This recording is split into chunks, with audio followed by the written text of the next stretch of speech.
No les aparece, ¿verdad? Sí, doctor, sí se ve. A mí no me aparece. A mí tampoco me parece. A ver.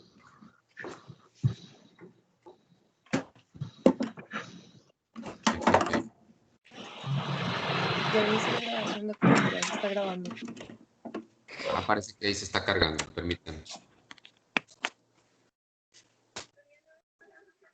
Ya van 308.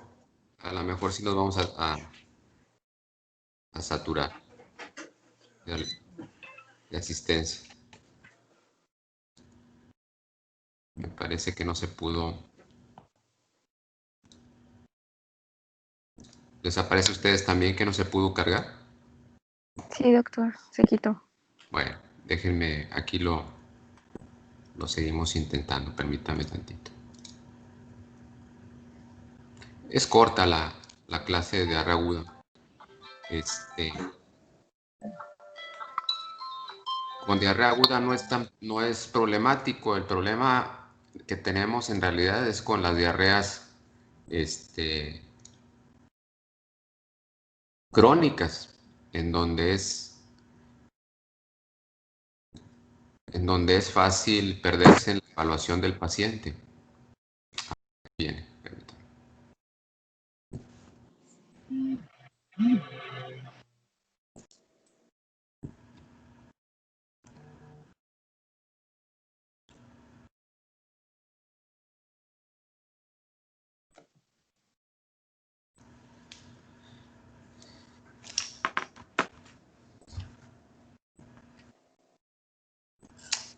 No me aparece en la pantalla la clase. ¿A ustedes les aparece? Yo sí la puedo ver. Sí, Doctor, sí doctor. se A ve. mí sí, doctor. Bueno, Yo no. Yo tampoco.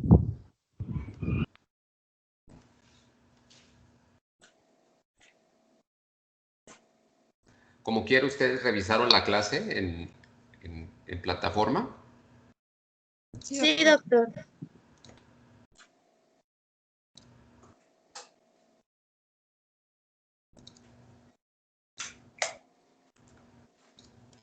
No sé qué está pasando, fíjense que no me deja a mí ver la clase. Tal vez es por la misma cantidad de alumnos, doctor, en la... Doctor, al Ajá. parecer Teams aguanta 300 personas para que esté funcionando estable y más de 300 personas ya empiezan a ocurrir estos errores. Bueno, entonces voy a suspender para no estar batallando y voy a reprogramar la clase en Zoom. En Zoom. Voy a contratarlo y de, de mañana a ver cómo estamos. Permítame tantito. Sí.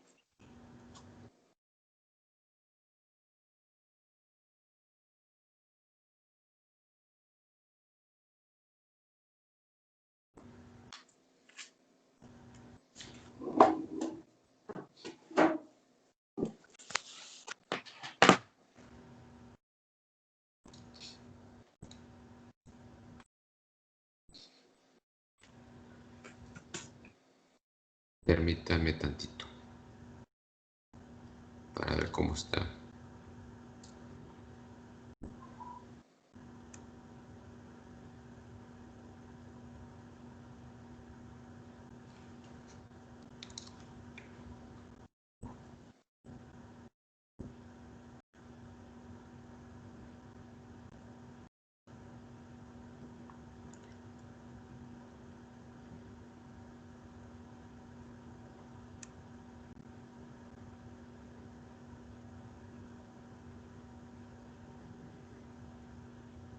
Sí, fíjense, no se carga la clase aquí conmigo.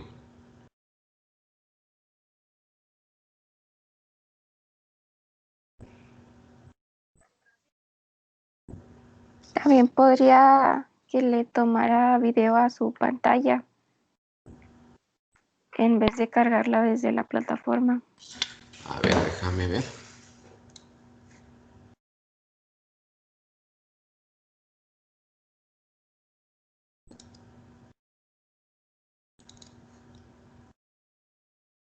y les comparto la pantalla. Sí, doctor. A ver. Sí. A ver.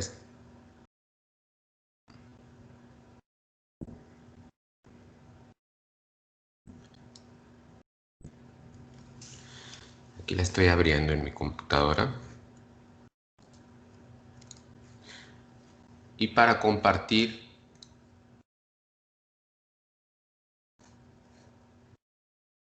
pero es lo que comentó su compañero, fíjense, porque está súper lento aquí la...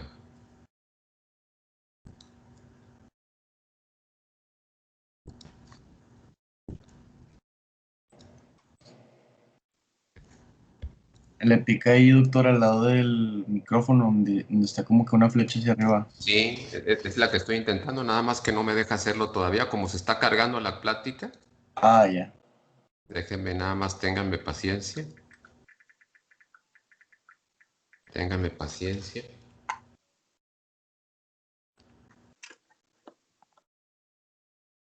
Ya apareció, doctor. Sí, el problema es que no me aparece a mí. A mí no me aparece tampoco. Sí, no Yo me tampoco aparece. veo nada. Sí, ahorita nada más déjenme que me deje trabajar aquí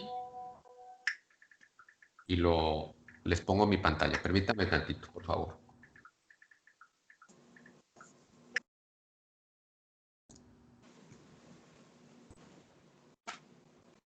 Permítame tantito.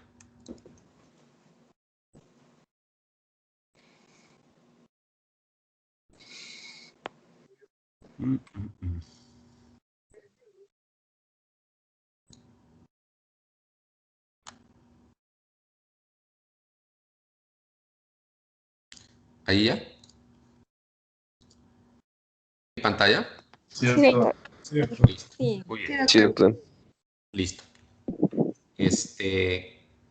Entonces, les comentaba yo, la diarrea aguda no es un problema, como por ejemplo ocurre con la diarrea crónica, que es mucho más compleja la fisiopatología. Tenemos que la diarrea aguda sigue siendo todavía un problema de salud y se describe que hay hasta 1.000 millones de pacientes al año en el mundo con un evento de diarrea aguda. La CDC describe 47.8 millones de casos en Estados Unidos con costos aproximadamente de 150 millones de dólares por su atención. En México, entre el 2000 y 2010, la incidencia de enfermedad diarreica aguda en la población total descendió un poquitito, a 24.8% aproximadamente, de 7.000 a 5.264 casos por cada 100.000 habitantes, con una mortalidad en niños menores de 5 años a nivel global de 7.6 millones de muertes todavía. En México sigue siendo todavía una de las causas de muerte más frecuente en poblaciones susceptibles. Son los menores de 5 años y los mayores de 65 son los grupos de mayor riesgo para llegar a complicarse. Y diarrea, pues obviamente no es necesario, permítame tantito. Permítame, porque están preguntando de medicina interna si pude o no dar la clase.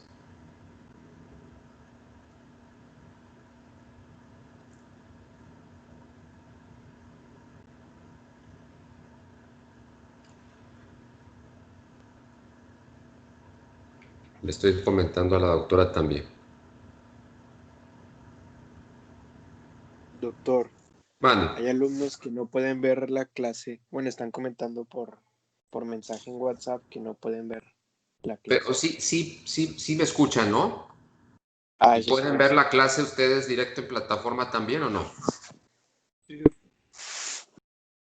Digo, lo pueden revisar en cantidad de veces ahí. Sí, doctora, sí, sí.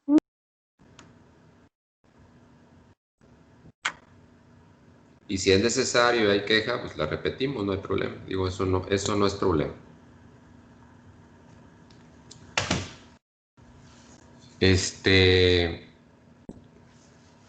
Y para que no ocurra, bueno, lo vamos a hacer por Zoom.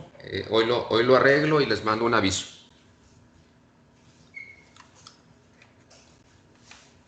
Entonces, para diagnóstico de diarrea, pues sí, obviamente no hay problema. No necesitamos estudiar medicina ni estar en cuarto año de medicina para saber qué es diarrea.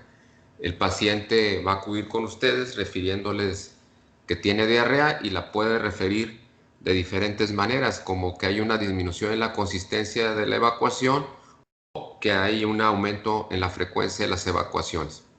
De acuerdo a la frecuencia, por un estudio inglés se estableció que la frecuencia normal, entre comillas, era de menos de 3 evacuaciones por día. Más de 3 evacuaciones por día se considera diarrea y menos de 3 evacuaciones por semana se considera estreñimiento. Por peso, una evacuación mayor de 200 gramos se consideraría como una evacuación diarreica. Y aquí va a depender mucho de la población en evaluación, porque una población en donde haya un consumo más alto del promedio de fibra, por ejemplo, puede eventualmente tener evacuaciones normalmente mucho más pesadas que en donde hay un consumo más bajo de manera regular de fibra. Y por contenido de líquido, Cuando hay billetes. ¿Perdón? O por contenido de líquido, una evacuación con mayor de 200 mililitros de líquido en el día, pues se considera como diarrea. Que esto también va en relación a la cantidad de fibra que se consume. Entonces, diarrea aguda la tenemos como una diarrea con una duración menor de 14 días. Esto es relativamente nuevo. Antes solamente teníamos diarrea aguda, diarrea crónica. Diarrea aguda menor de 14 días. Y diarrea crónica, una diarrea de más de 28 días. Una diarrea persistente. Nada más, si tengan cuidado con sus micrófonos. Diarrea persistente es una diarrea de 14 a 28 días. Y les comentaba entonces que con la diarrea aguda pues no hay problema. El 99% de las diarreas agudas van a tener un origen que a lo mejor específicamente no vamos a saber qué alimento fue el que nos lo causó. Generalmente va a ser un origen infeccioso, o bien va a tener relación con el inicio de algún medicamento. Por ejemplo, los pacientes que inician en tratamiento para diabetes con metformina. La metformina es uno de los medicamentos que con mayor frecuencia se queja el paciente de diarrea. Eventualmente... Apaguen su micrófono, por favor. Sí, por favor. O algunos otros medicamentos que eventualmente pueden ser empleados para obesidad, por ejemplo, el Orlistat es otro medicamento que dentro de sus mecanismos de acción precisamente es la inhibición de la absorción de grasa y eventualmente presentan también diarrea con características de esteatorrea. O bien, obviamente, puede ser el inicio de una diarrea crónica. Dentro de los mecanismos de diarrea, ¿sí?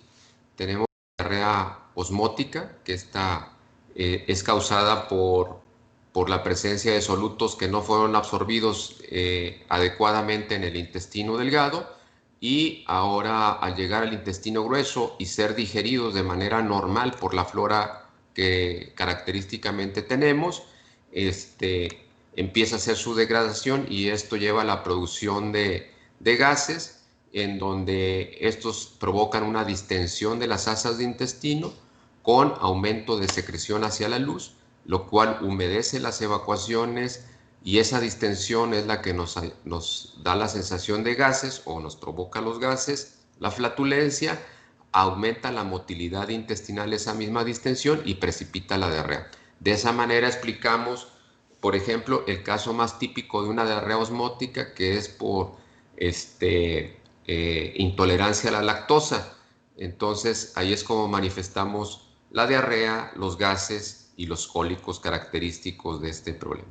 Otros ejemplos de este tipo de diarrea pues son las sales de magnesia que contienen algunos laxantes, el polietilenglicol, otro tipo de laxante, y todos los laxantes que contienen sodio en buena cantidad.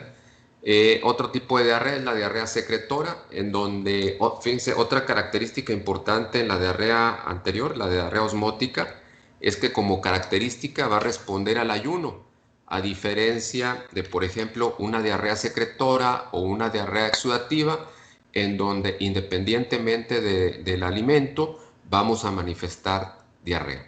Entonces, el ayuno no resuelve esta diarrea, la diarrea secretora.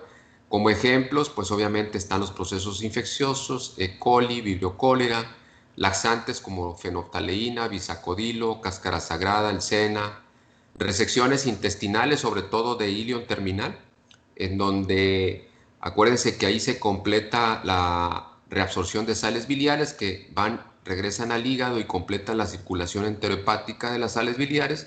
Cuando esto no ocurre porque hubo una resección intestinal de ese segmento, o ese segmento está enfermo por una enfermedad inflamatoria intestinal, un Crohn, por ejemplo, esas sales biliares no son absorbidas, llegan al colon, lo irritan y provocan una diarrea de tipo, le llamamos colerético. Es uno de los mecanismos por los cuales se presenta esta diarrea secretora.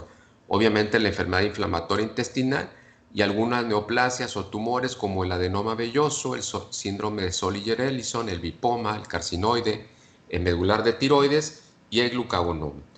Está la diarrea exudativa, que más o menos continúa con este mismo mecanismo de fisiopatológico, en donde, como su nombre lo dice, hay un proceso exudativo hacia la luz intestinal que precipita la diarrea. Y los trastornos de motilidad, hay quien no lo considera como un mecanismo aparte de diarrea, y que lo considera como parte común de todos los tipos de diarrea. Sin embargo, habrá algunos problemas de motilidad propiamente o puramente que pueden presentarse como diarrea. Por ejemplo, el paciente diabético, aunque parece ser que la diarrea es una de las causas comunes de manifestaciones gastrointestinales en ellos, en realidad el trastorno de motilidad más común en el paciente diabético es precisamente el estreñimiento. Pero ¿qué puede ocurrir? Ese mismo trastorno de motilidad puede precipitar un sobrecrecimiento bacteriano y el paciente secundariamente tener una diarrea. Entonces, falsamente nos da la idea de que hay un aumento en la motilidad intestinal en el paciente diabético.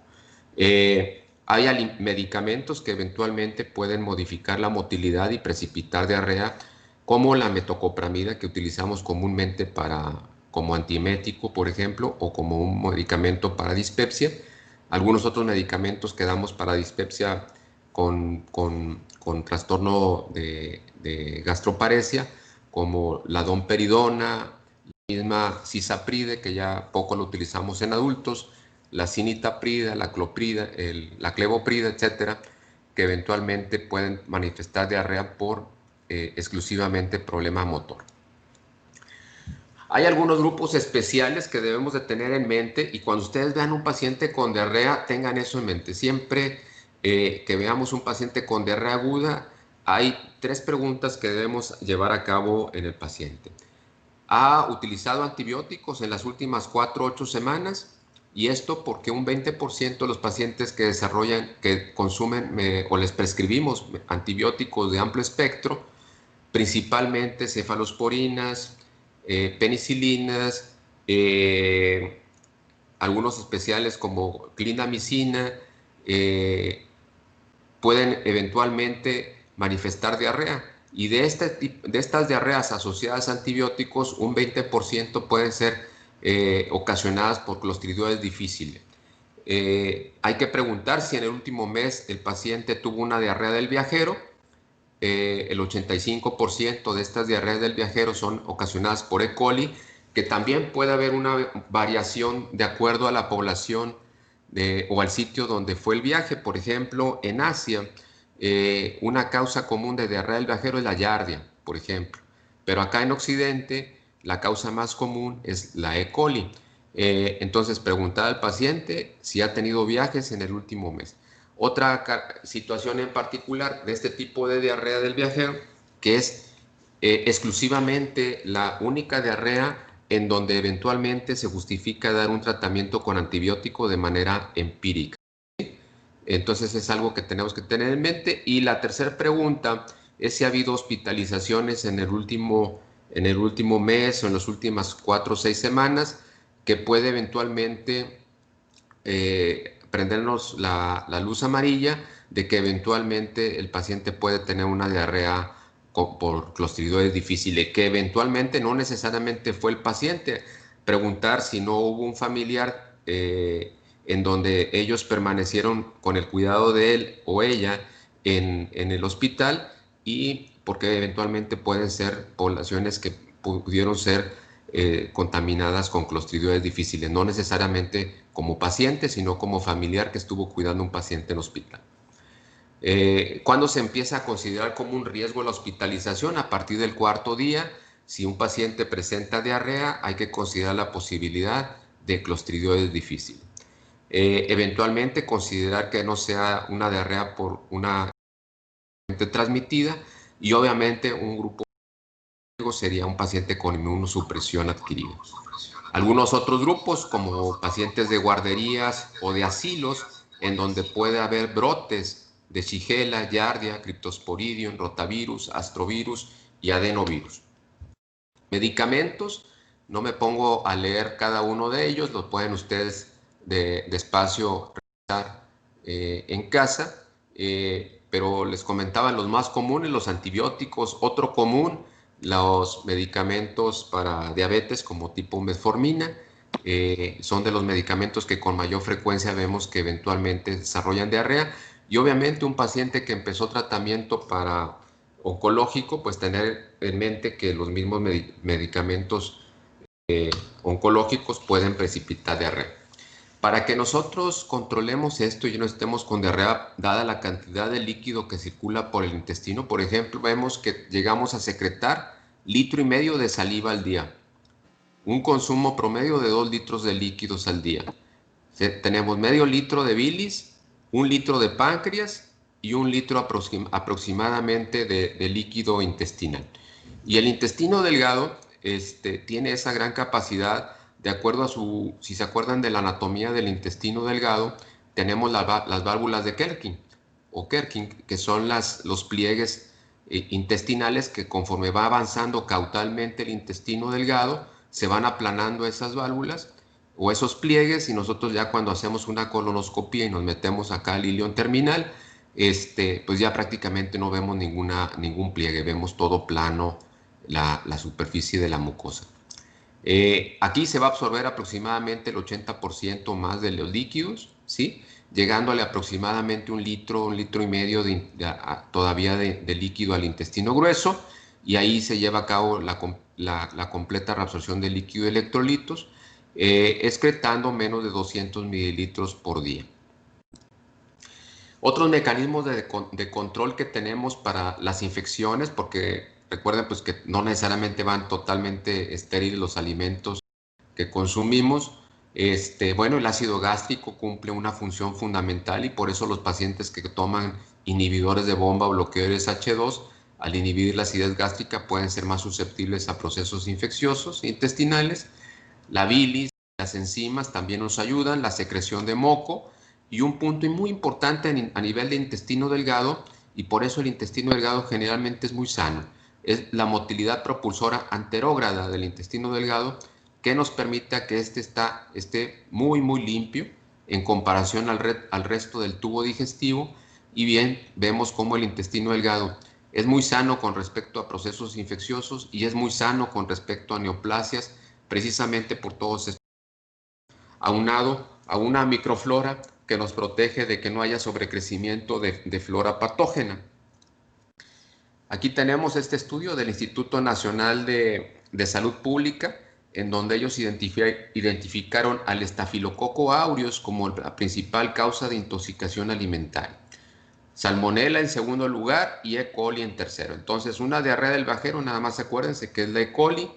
La principal intoxicación alimentaria, si así es la pregunta en su examen, es el Staphylococcus aureus.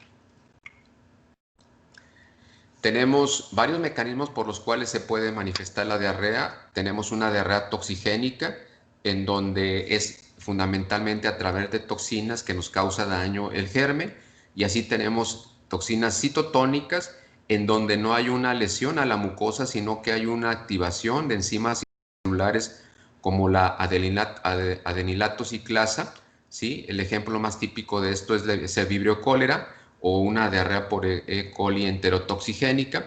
Y está la otra en donde se llama citotóxica, en donde sí hay un daño a la mucosa intestinal, y tenemos obviamente la diarrea invasora, en donde directamente el microorganismo nos causa daño y nos puede afectar. Así tenemos que hay diarreas invasivas, por ejemplo, un ejemplo típico es la salmonela, y tenemos a través de toxinas, que serían las diarreas, perdónenme, que serían las diarreas citotóxicas, como puede ser la Shigella, la E. coli enteroinvasiva y el Clostridoides difficile. No invasivas, los ejemplos más típicos son los virus, Cryptosporidium, parásitos como Giardia también, y algunos ejemplos de gérmenes productores de toxinas citotónicas. Tendríamos el vibrio cólera, la E. coli enterotoxigénica y el Bacillus cereus. ¿Cómo vamos a ir evaluando a nuestro paciente? Lo primero es que identifiquemos si se trata de una diarrea inflamatoria o no inflamatoria. Clínicamente, ¿cómo podemos irlo considerando? Una diarrea inflamatoria, pues no habría diarrea disentérica, el dolor generalmente no es importante, la fiebre no es importante y no hay disentería en las heces, es decir, la presencia de moco, sangre en la evacuación.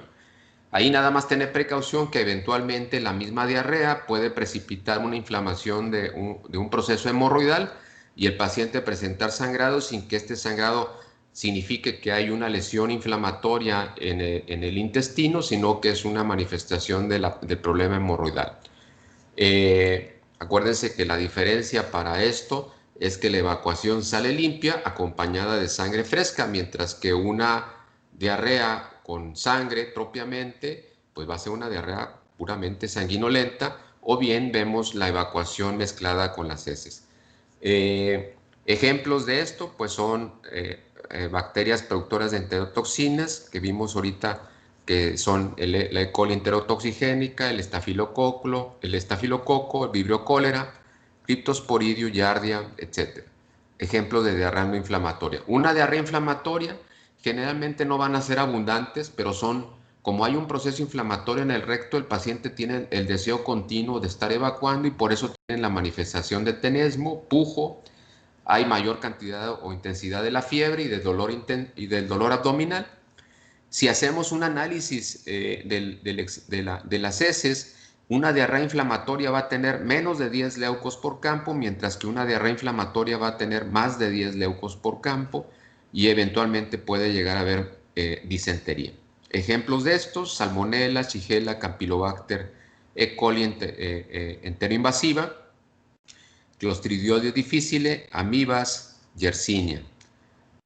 Hay algunos síndromes que eventualmente nos pueden decir frente a qué estamos, ¿verdad? Una diarrea acuosa propiamente, vamos a ver parásitos, Giardia, Cryptosporidium, Isospora, Strongyloides, vibrio cólera como bacteria, E. coli enterotoxigénica, aeromonas y virus, ¿no? Una diarrea con fiebre importante y cólicos, Salmonella y Yersinia. Y aquí, como característica de la Yersinia, tenemos que tener precaución porque su manifestación es enterocolítica y eventualmente puede remedar o imitar un cuadro de apendicitis. Y ahí pues la precaución nada más, porque si vamos a dar antibiótico y vamos a bloquear el proceso inflamatorio del apéndice, podemos llegar a retrasar el diagnóstico. Una diarrea sanguinolenta y fiebre, Shigella, Campylobacter, amiba, citomegalovirus. Pujotenesmo quiere decir que hay una proctitis y como causa gonorrea, herpes simple, citomegalovirus como posibles. En este flujograma, ya vamos a prácticamente terminar la clase, vemos si tenemos un paciente con una diarrea acuosa sin datos de riesgo para el paciente, es decir, es un paciente mayor de 5 años, un paciente menor de 65, no es diabético, no es oncológico, entonces no estamos frente a un brote. Un brote, ¿qué significa? Es cuando hay 2 o más personas afectadas por un consumo común de algún alimento, por ejemplo, alguien que fue a una cena, una fiesta, una comida, y todo el grupo de invitados presentaron diarrea. No necesariamente tiene que ser en esa cantidad. Si hay 2 o más que compartieron una hamburguesa, por ejemplo, o una ensalada y las 2 personas se enfermaron, ya es un brote. Si la diarrea aparentemente no es inflamatoria, por todas las características que vimos, eventualmente podemos llevar a cabo el manejo sintomático, fundamentalmente con un antidiarreico, como puede ser la loperamida, y eventualmente, si es un paciente que estuvo de viaje en las últimas 4, 6 semanas, pudiera ser el único grupo en el cual podemos empezar de manera empírica con un antibiótico, como pudiera ser acitromicina, 1 gramo como dosis única o 500 miligramos al día por 3 días, y vamos a ver otros ejemplos de medicamentos que podemos emplear en este grupo. Si en el paciente hay un proceso inflamatorio diarreico, como clínicamente, entonces, si no es una diarrea del viajero, lo ideal es que nosotros enviemos a un coprológico con cultivo, ¿sí? Y que pudiéramos eventualmente iniciar un antibiótico de manera empírica en lo que esperamos los resultados. Aquí tener precaución de una E. coli enterohemorrágica, en donde el uso de antibiótico eventualmente puede complicar más el problema. ¿Y cómo darnos cuenta de esto? En el seguimiento del paciente, bueno, generalmente son diarreas muy severas que deshidratan al paciente, diarreas sanguinolentas, etcétera. Entonces ahí tener la precaución de eventualmente vigilar. Si vemos que las plaquetas bajan, los tiempos se prolongan, se empieza a elevar el BUN y la creatinina, es una posibilidad de que estemos enfrentando una complicación por una E. coli enterohemorrágica y estemos empezando a enfrentar un síndrome hemolítico urémico en nuestro paciente, y hay que suspender de inmediato el antibiótico, comentarlo con infectología, porque hay ciertos esquemas de antibióticos que sí pueden ser empleados en ese grupo específicamente, pero ya necesitamos el apoyo del especialista. Entonces tenemos al paciente con una diarrea que no es inflamatoria, no tiene circunstancias especiales como brotes, viajes, homosexualidad masculina, huésped inmunocomprometido, antibiótico, podemos dar tratamiento sintomático. Si hay alguno de estos riesgos, hay que mandar una muestra de popó o de heces, y si en esta vemos parásitos ya directamente, damos tratamiento. Si no hay polimorfos nucleares, es decir, hay menos de 10 leucos por campo, esperamos el cultivo, damos tratamiento sintomático. Si hay más de 10 leucos por campo, pudiéramos empezar un tratamiento empírico y esperar el cultivo. La automedicación, no hay ningún problema por llevarla a cabo. La piedra angular sería el antidiarreico. En pacientes adultos, la hidratación oral no es mandatoria. Evitarse en mayores de 65 años, pacientes con diarrea disentérica, pacientes con, ya vimos, con los grupos de riesgo, niños menores de 5 años, que la diarrea ya se prolongó más de 72 horas, evitar el tratamiento empírico, mandar estudio y valorar la evolución del paciente. Les comentaba la disentería, un paciente con diarrea institucional, asilos, guarderías, hospital, inmunocomprometidos, brotes, y si hubo el uso de antibióticos en las últimas 4 o 6 semanas. Los cuidados generales de un paciente con diarrea, aquí hay ciertas controversias con respecto al manejo de la dieta. Yo en general evito el uso de lácteos y derivados, evito el uso de verduras, si acaso les permito zanahoria y papa durante el periodo sintomático, y les sugiero evitar las leguminosas, frijol, lenteja, haba, alubia, garbanzo, que todo esto en general puede incrementar la motilidad intestinal, puede incrementar los síntomas de gases y la misma frecuencia de las evacuaciones. Entonces, evito lácteos, leguminosas, y de verduras únicamente le permito al paciente zanahoria y papa cocida. Entonces, las recomendaciones en general: panel coprológico, en sujetos con riesgo de transmitir infección o frente a un brote, siempre pedimos un panel. Tener en mente que los métodos tradicionales de diagnóstico son poco sensibles y los cultivos, por ejemplo, nos van a salir negativos hasta en el 85% de los pacientes.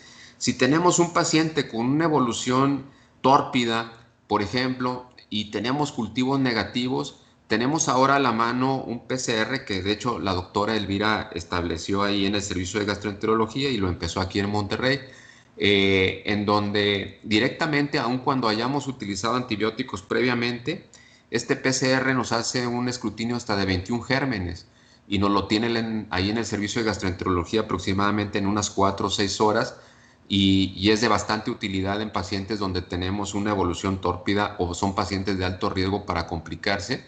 Entonces, de entrada podemos solicitar un panel por PCR gastrointestinal.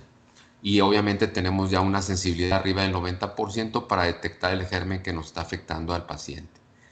La hidratación oral nada más en ancianos con diarreas severas, diarreas del viajero tipo coleréticas, eventualmente nos puede ayudar. Fuera de eso, la hidratación oral en pacientes adultos no tiene alguna utilidad. El uso de probióticos todavía no está bien establecidos. El pepto-bismol o su salicilato de bismuto puede eventualmente ayudar en el manejo diarreico. La loperamida sería piedra angular para manejo de la diarrea. Eventualmente el uso empírico de antibiótico, como comentábamos. La mayoría de las diarreas adquiridas en la comunidad son por virus, no van a requerir antibiótico y el 90 y tantos % de las diarreas se van a resolver con, sin o a pesar del médico. Eventualmente no solicitamos un estudio endoscópico de rutina y hay algunos mecanismos de prevención para diarreas, por ejemplo, de viaje, que hay quien comenta el uso del bismuto como profilaxis, el uso de rifaximina, que está en evaluación, es un antibiótico no absorbible y que eventualmente puede ser empleada como profilaxis en pacientes que van de viaje en sitios de riesgo. Las quinolonas de ninguna manera yo justificaría su uso de manera empírica, porque eventualmente nos toca ver incluso pacientes que tuvieron un evento diarreico, dimos tratamiento con antibiótico y el paciente acude con nosotros al mes por diarrea persistente o más de 14 días con diarrea y ya no sabe si es la diarrea con el agente causal original o nosotros le causamos ya un problema de clostridoides que le dimos. Otras opciones, aparte de la citromicina para el manejo de la diarrea aguda, levofloxacino, 500 miligramos, una sola dosis o por 3 días, 500 cada 24 por 3 días. Ciprofloxacino, 750 como dosis única o 500 miligramos al día por 3 días. O floxacino, 400 miligramos como dosis única o 400 cada 24 por 3 días.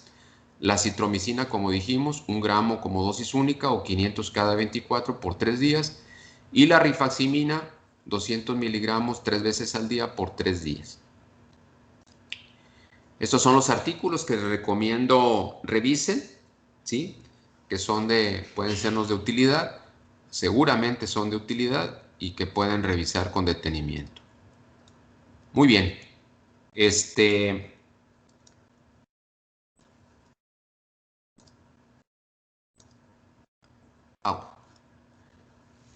Muy bien, ¿tienen alguna pregunta o comentario?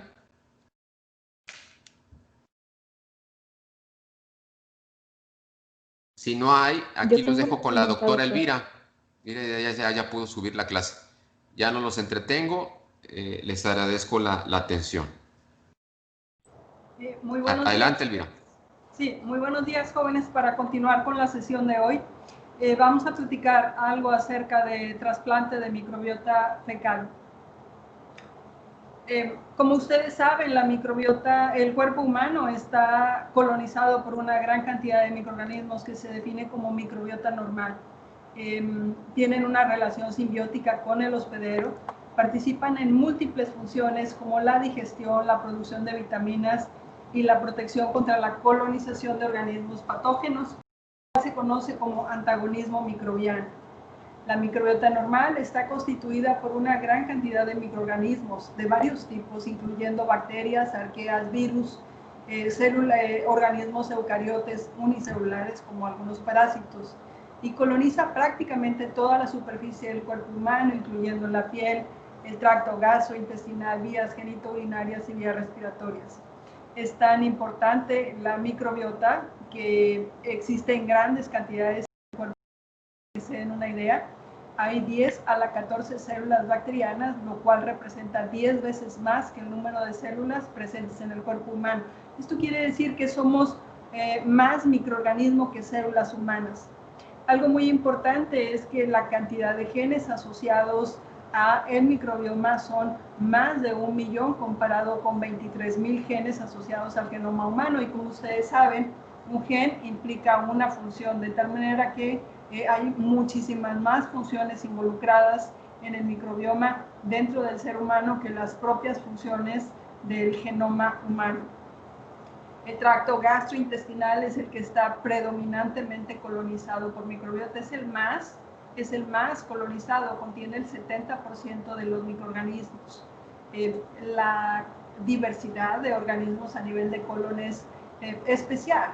Sobre todo hay microorganismos anaerobios. Ustedes saben que el colon es el que tiene el menor potencial de oxidorreducción, es decir, donde hay menos oxígeno que en todo el organismo. Hay principalmente bacteroidetes y firmicutes. Y algo muy importante, y en relación a lo que comentaba ahorita el doctor Martínez Segura, es que muchos no se pueden cultivar por características propias del microorganismo, por las dificultades de obtención de la muestra o del laboratorio, pero más allá de eso, más del 80% no tienen una metodología para ser cultivadas en el laboratorio, de tal manera que no las podemos detectar, al menos con una metodología clásica usando medios de cultivo. La microbiota del tracto gastrointestinal tiene múltiples funciones, entre ellas la inmunomodulación, la nutrición y metabolismo, el equilibrio microbiano, por lo que su desbalance se asocia a múltiples trastornos. Algunos aquí enlistados, hacia abajo pueden ver la infección por Clostridium difficile, que ya no se llama Clostridium, ya se reclasificó ese género y ahora se denomina infección por Clostridioides difficile. Esta infección ha aumentado de manera importante a nivel mundial. En algunos países sigue en descontrol. Hay algunos países que ya están haciendo un trabajo importante para controlar y que ya han contenido la diseminación. Los datos que les muestro aquí son datos, ahí dice no publicados, pero ahorita ya se publicaron, que tienen que ver con 4 hospitales de México, y pueden ver como desde el 2012 ha habido un incremento en la tasa de manera importante en el número de casos por Clostridioides difficile, de tal manera que en México es un verdadero problema a nivel hospitalario.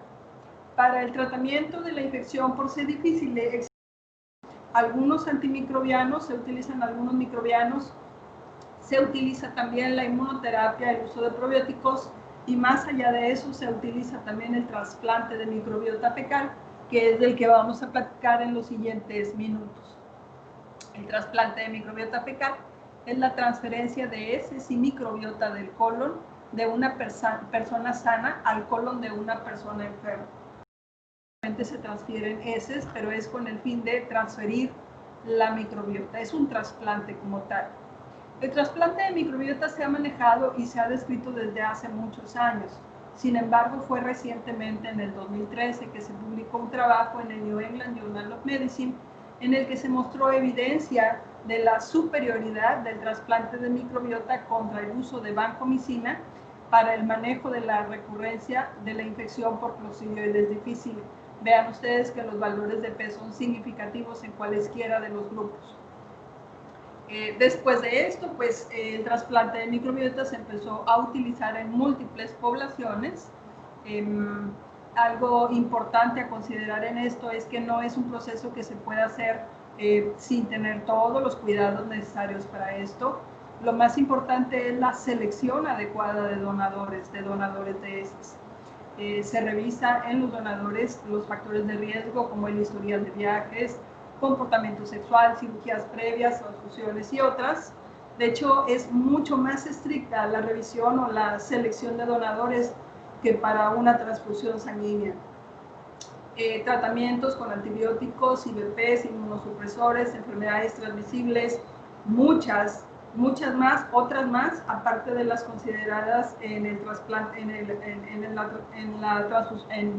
la donación sanguínea, también la presencia de patógenos. Ahorita los comentaremos un poco más.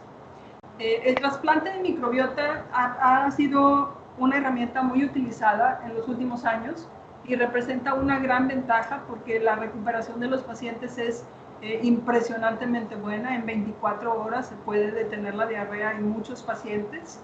La eficacia terapéutica es cercana al 90%, por lo que es una excelente alternativa terapéutica. Sin embargo, cuando un paciente tiene ICD, infección por Clostridioides difficile, en el hospital, generalmente o en muchas ocasiones es un paciente grave que requiere el manejo rápido con el trasplante. Imagínense ustedes que hay un paciente y que hay que empezar a buscar el donador. Hay que hacer todas las revisiones para poder seleccionarlo y dentro de todo, pues si alguna prueba no es satisfactoria, ese donador no sirve y se tiene que continuar buscando nuevos donadores. Esto hace el proceso extremadamente caro y alarga el tiempo en el que el trasplante puede estar disponible. Por eso ahora se maneja lo que se conoce como banco de microbiota. Se hace una selección rigurosa de los donadores previa y una vez que se tienen donadores seleccionados, se les solicita materia fecal para preparar las infusiones o los trasplantes y estos trasplantes se mantienen congelados de tal manera que puedan estar listos para poder ser utilizados en el momento que el paciente lo requiere. Este trasplante de microbiota se puede administrar por varias vías. Se puede utilizar la sonda nasogástrica, se puede usar la colonoscopía con una eficacia muy similar. También se puede hacer por endoscopía. Son de las vías por las cuales se ha utilizado con muy buena eficacia. Cuando un paciente recibe un trasplante de microbiota fecal, lo que se espera es que el trasplante realmente haya un injerto que realmente se adapte al nuevo colon. Ustedes pueden ver cómo en estudios finos de metagenómica, es decir, estudios moleculares que estudian a profundidad la diversidad microbiana, pueden ver cómo en un paciente, vean acá el paciente 1 nada más, esta es la condición antes del tratamiento, esta es la condición después del tratamiento y esta es la distribución de la microbiota en el donador.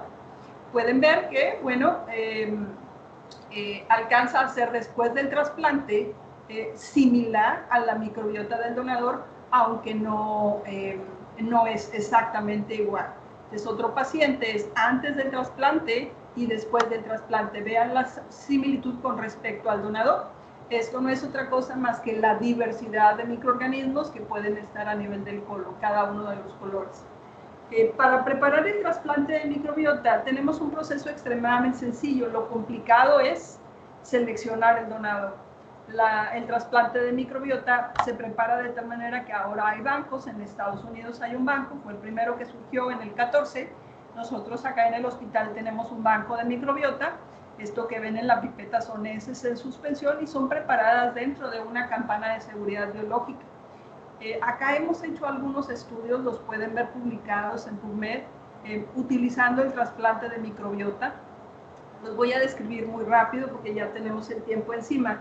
En este se hizo en un grupo trasplante con microbiota y en el otro se utilizó vancomicina. Aquí sí voy a profundidad con lo más delicado de todo este proceso, que es la selección de donadores. Para empezar, no pueden ser trabajadores de salud, porque los trabajadores de salud estamos potencialmente colonizados con organismos multifármacos resistentes, no diabéticos, no hipertensos, no pacientes o individuos con cirugías abdominales previas, no embarazadas, no enfermedades autoinmunes, no enfermedad inflamatoria intestinal, todo lo que pueden ver ahí en la lista. No diarrea, no estos medicamentos en los últimos meses, un índice de masa corporal dentro del rango de 20 a 25 kilos, porque hay estudios que muestran la asociación de la microbiota con el desarrollo de obesidad, de tal manera que se cuidan todo este tipo de detalles. Y estos son algunos de los microorganismos que se revisan. Ahora se revisan muchísimos más. Clostridioides difficile, todos los que ven aquí. Una gran diversidad de microorganismos se revisan para descartar su presencia y poder utilizar las heces para formar parte del banco. El proceso es relativamente sencillo. Lo que hacemos es hacer una suspensión, filtrar, y luego colocamos en viales como estos que alcanzan hasta aquí. Estas fueron heces que se filtraron a través de una gasa, se filtraron y después se colocaron en viales y se tienen congelados. En el vial congelado hay glicerol, el cual es un criopreservador y ayuda a que los microorganismos mantengan su viabilidad en el proceso de congelación. Los viales están congelados a menos 70 grados centígrados y están listos para usarse en todo momento. Estos son los viales. La eficacia terapéutica ha sido bastante buena, el resultado ha sido muy bueno.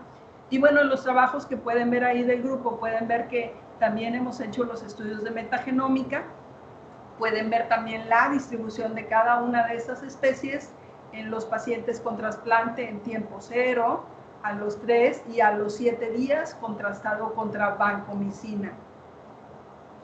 Más allá de los dos primeras vías de administración que les comenté, como la sonda y como la colonoscopía, ahora se maneja el uso de cápsulas para reducir la necesidad del uso de un proceso de endoscopía o de colonoscopía. Lo que se hace entonces es hacer la suspensión y colocarlas en cápsulas, en doble cápsula, de tal manera que las mantenemos congeladas y una vez que se requieren, el paciente las puede consumir vía oral para un manejo ambulatorio de la infección. Estas cápsulas existen en Estados Unidos, nosotros por supuesto que las preparamos también y son una gran herramienta para restablecer la microbiota en los pacientes. Estas son de las cápsulas que hemos preparado nosotros, son de las más grandes que se puedan imaginar, pero van en doble cápsula además.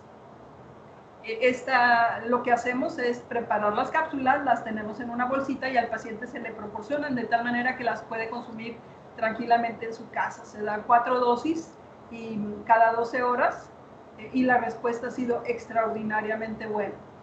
El trasplante de microbiota fecal ha tenido, de todos los miles de trasplantes que se han hecho a nivel mundial, 1 o 2 reportes en los que hubo efectos adversos, principalmente aspiración, pero hasta ahora se considera seguro, está dentro de las guías de manejo para la infección por Clostridioides difficile recurrente y prácticamente se puede considerar seguro. Lo que sí es muy importante es que sea realizado en un centro que tenga todas las instalaciones y todo el cuidado para una adecuada selección de donadores. Como está visto y como lo vimos al principio, la microbiota tiene múltiples funciones a nivel del organismo. O sea, hay trabajos en los cuales se está trabajando con el trasplante de microbiota fecal para otro tipo de enfermedades. Sin embargo, todavía no hay suficiente evidencia de esto. Es poco lo que comentaba, que haya sido de interés. Me gustaría saber si tienen alguna duda. Tenemos muy poquito tiempo, prácticamente ya no tenemos. Si hay alguna pregunta, me gustaría escucharla.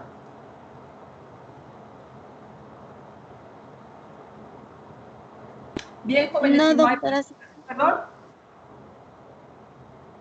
Así Si no está hay... bien, gracias. Muy amable, gracias. Entonces, cerramos la clase con esto. Un saludo a todos, cuídense.